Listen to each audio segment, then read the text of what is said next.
अस्सलाम वालेकुम, मेरा नाम नौफल अली है।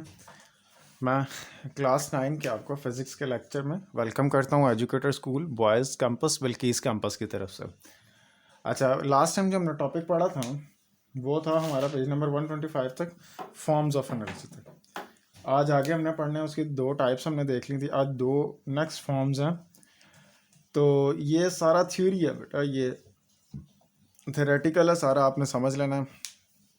अच्छा, सबसे पहली जो इलेक्ट्रिकल एनर्जी है। अच्छा बेटा, इसको ज़रा ध्यान से आपने समझना, मैं इसको बुक से पढ़ रहा हूँ इलेक्ट्रिकल एनर्जी को। अगर कोई बात नहीं समझ आएगी तो आपने पूछ लेनी है।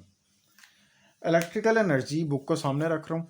Electrical energy is a widely use form of energy. Electrical energy can be supplied easily to any desired place through wires. We got electrical energy from battery and electric generators. These generators are run by hydro power, thermal और nuclear power. यहाँ तक आपने याद करना है। अब ये होता क्या, ये मैं आपको इसको एक्सप्लेन कर रहा हूँ। हमारे मुल्क में तो आपको पता है सबसे ज़्यादा कमी ही इस एनर्जी की, इलेक्ट्रिसिटी की इलेक्ट्रिकल एनर्जी की, तवानाई का बहुत ज़्यादा बहरान है। अच्छा, होती क्या ये, हम इस तरह की एनर्जी है जिसको हम जनरेटर्स के लिए, जनरेटर का वर्ड निकला है जनरेट करने से, जिसका मतलब होता है किसी चीज़ को चलाना, रिदम में लाना, गो थ्रू करना पूरा। अच्छा, अब इसी तरह ये जब इलेक्ट्रिकल एनर्जी जनरेटर्स में यूज़ की जाती है किसी भी चीज़ को जनरेट करने के लिए, चलाने के लिए, हम हर जगह पे इलेक्ट्रिकल एनर्जी को लेके जा सकते हैं through wires and batteries etcetera. Electrical generators, wires और बैटरी की मदद से जहाँ मर्जी आप जाके जनरेटर अगर ले जाएं। सर में भी देखते हैं आजकल लोगों ने टेंट्स में एसी लगाए होते हैं, हम लोग मूवीज़ में देखते हैं। उसके अलावा भी आमतौर पर हम देखते हैं बैटरीज और पावर्स के ज़रिए हम लोग क्या करते हैं, जहाँ अपनी मर्जी होती है वहाँ ले जाता है। और इनको चलाया जाता है, जब बड़े पैमाने पर इलेक्ट्रिसिटी को चलाया जाता है तो वो हाइड्रो स्टेशंस के ज़रिए, यानी डैम्स वगैरह के ज़रिए चलाया जाता है, टरबाइंस वगैरह के ज़रिए चलाया जाता है। होपफुली ये कुछ आइडिया हो चुका होगा। कोई क्वेश्चंस वगैरह हो तो वो आप स्कूल के मैसेज में कीजिए, यहाँ पर कमेंट में इसलिए ना कीजिए क्योंकि क्वेश्चंस बहुत ज़्यादा होंगे इलेक्ट्रिकल एनर्जी से रेलिवेंट। तो स्कूल के होपफुली ये समझ आ चुका होगा। स्कूल के नंबर पे आप व्हाट्सएप नंबर पे क्वेश्चंस कीजिए, वो आगे मुझे फॉरवर्ड कर देंगे, मैं नेक्स्ट आपको उसको एलैबोरेट कर दूंगा। करना आपने पूरा पहला पैराग्राफ। नेक्स्ट आ जाए बेटा, साउंड एनर्जी। साउंड, आवाज़, आवाज़ की एनर्जी होती है। ये तो मुझे ज़रा being a 9th class student मुझे थोड़ा अजीब लग रहा है। मैंने आवाज़ दी और उसके कान में दर्द शुरू हो गई, ऐसे नहीं होता। हाँ, अगर मैं बहुत ज़्यादा बोलता हूँ, ऊंची बोलता हूँ, तो फिर मेरी जो आवाज़ होती है वो किसी के कानों में चुभना शुरू हो जाती है। तो इस तरह हम देख सकते हैं कि साउंड की भी एक एनर्जी है।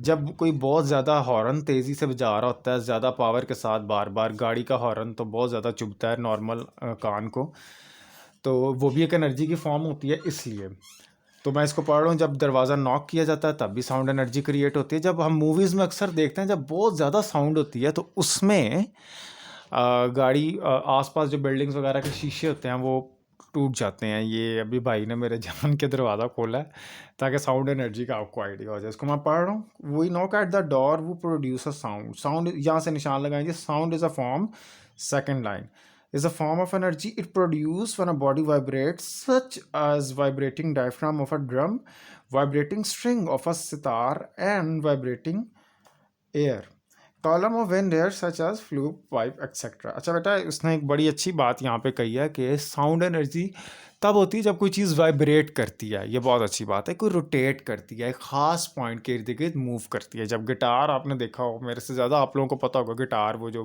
सिंगर्स वगैरह बजा रहे होते हैं गिटार, तो उसकी जो स्ट्रिंग सी लगी होती है, जो एक तार सी लगी होती है, तो उसको बजाता है वो फिंगर्स के ज़रिए, तो वो फिर एक साउंड पैदा होती है। और वो जब उसको डिस्टर्ब करता है तो वो वाइब्रेट करना शुरू कर देता है। तो इस तरह की बॉडी को हम कहते हैं वाइब्रेटिंग बॉडी, यानी जो एक ख़ास एक्सिस के गिर्द मूव करे।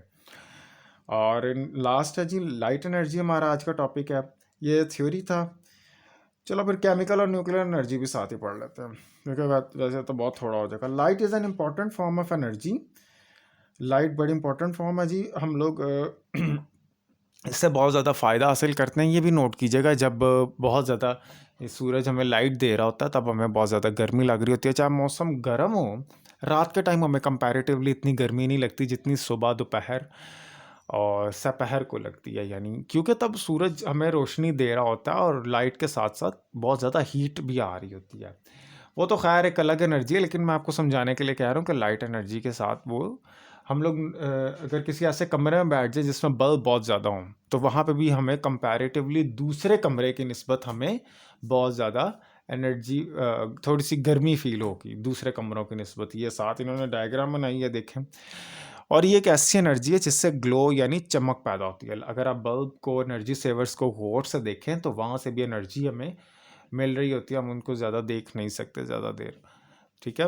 और उसके बाद आ जाए जी केमिकल एनर्जी। अच्छा बेटा, ये करना कितना है लाइट एनर्जी, ये आपने 1 2 3 चौथी लाइन में लिखा, we get light energy from से लेके बर्निंग फ्यूल। उसके बाद है chemical energy. Chemical energy is present in food, fuels and other substances. We got other forms of energy from these substances during chemical reactions. The burning of wood, coal, or natural gas is a chemical reaction which releases energy as a heat and light.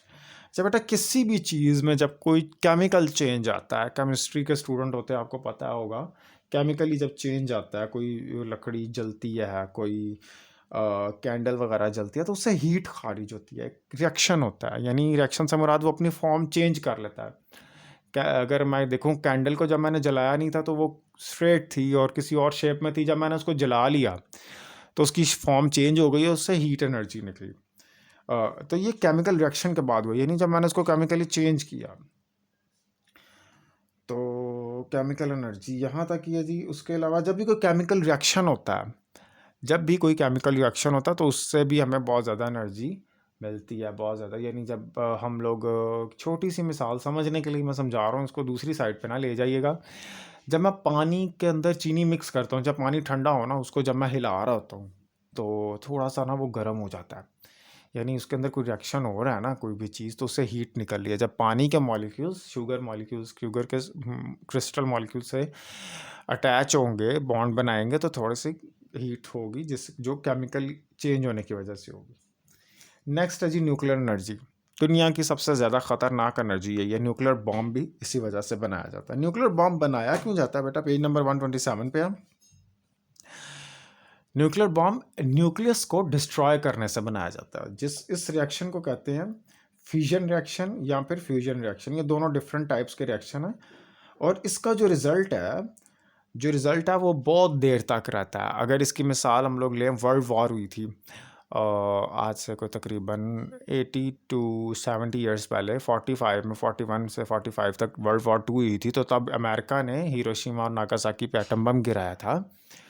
तो हुआ क्या था कि atom bomb गिरने से अभी तक उसके असरात है। उस वक्त तो बहुत ज़्यादा नुकसान हुआ था, बहुत सी जानें गई थी। तो अभी तक आज भी वहाँ पे उन कंट्रीज़ में जो बच्चे पैदा होते हैं वो बहुत ज़्यादा बीमारियों का शिकार होते हैं पैदाइशी तौर पे, यानी उसकी शुआएँ अभी तक मौजूद हैं। और साइंटिस्ट का मानना ये है, जो आज से लाखों करोड़ों साल पहले जब दुनिया बनी थी, तो तब भी एक बहुत बड़ा फ्यूजन रिएक्शन हुआ था सन के टूटने का। जो हमारी ज़मीन थी वो सूरज का हिस्सा थी, टूटने से एक रिएक्शन हुआ जिसकी वजह से ज़मीन अलग हो गई।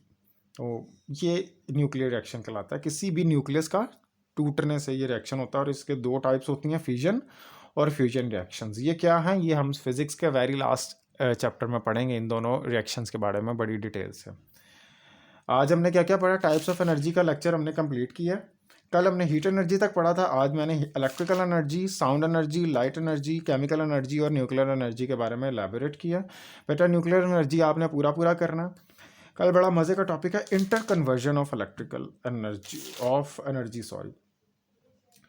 कल के लेक्चर से पहले आपने काम करना है। इंटर कन्वर्जन का मतलब आपने जान के आना है। बल्कि टाइम मैं देख लूँ कितना हो गया, अगर तो 5-10 मिनट से कम है तो फिर मैं ये एलाबोरेट कर सकता हूँ। टाइम यार, अभी तो सिर्फ 6-7 मिनट हुए हैं और मेरा नहीं ख्याल कि 9 क्लास के लिए ज़्यादा है, तो फिर मैं इसको अभी पढ़ा देता हूँ।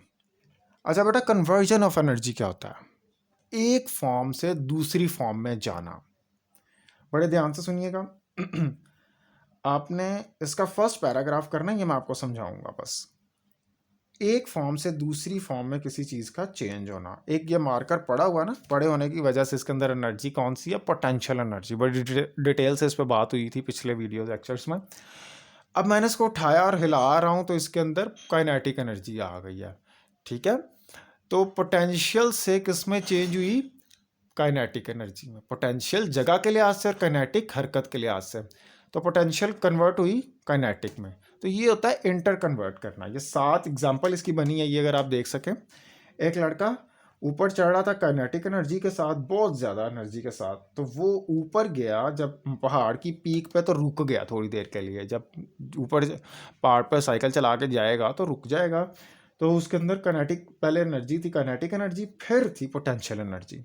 फिर जब वो पहाड़ से नीचे आएगा तो बहुत स्पीड में आएगा, क्योंकि ये दोनों एनर्जीज जो उसके अंदर स्टोर हुई थी वो आउट हो रही हैं या रिलीज हो रही हैं। अच्छा बेटा, एक और छोटी सी एग्जांपल। एक बच्चे ने पत्थर ज़मीन से उठाकर ना खिड़की पे मारा है और खिड़की टूट गई है। अब हम सारी लिस्ट बनाते हैं कौन कौन सी एनर्जीज पत्थर के अंदर थी। पत्थर जब वो पड़ा हुआ था ज़मीन पे तो उसके अंदर कौन सी थी, पोटेंशियल एनर्जी जगह के लिहाज से। फिर उसने उठाया उसको, तो उठा के फेंकने के लिए 1 सेकंड के लिए जब उसने रोका तब भी पोटेंशियल एनर्जी थी। फिर जब उसने फेंका तो पोटेंशियल एनर्जी से मूव करता करता जब वो आगे जा रहा था तो उसके अंदर काइनेटिक एनर्जी थी, 2 हो गई। फिर जब वो विंडो से टकराया तो एक साउंड एनर्जी क्रिएट हुई। ऐसे ही है ना, यानी शोर पैदा हुआ जिसके नतीजे में खिड़की टूट गई। तो हमने देखा कि 3 तरह की एनर्जी कन्वर्ट हुई है। तो इसको भी आपने पढ़ना है, पहला पैराग्राफ पूरा, और इसकी एग्जांपल है 1 2 3 4 5 छठे लाइन में फॉल्स डाउन एज रेन तक, ठीक है। काइनेटिक एनर्जी ये इसकी एग्जांपल दी हुई है।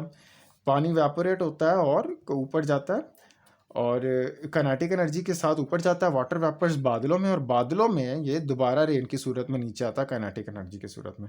जब बादलों में स्टेक आ रहा होता है तो पोटेंशियल एनर्जी होती है। इस सारे को पढ़ लेना आपने यहाँ तक, इसका रेन तक।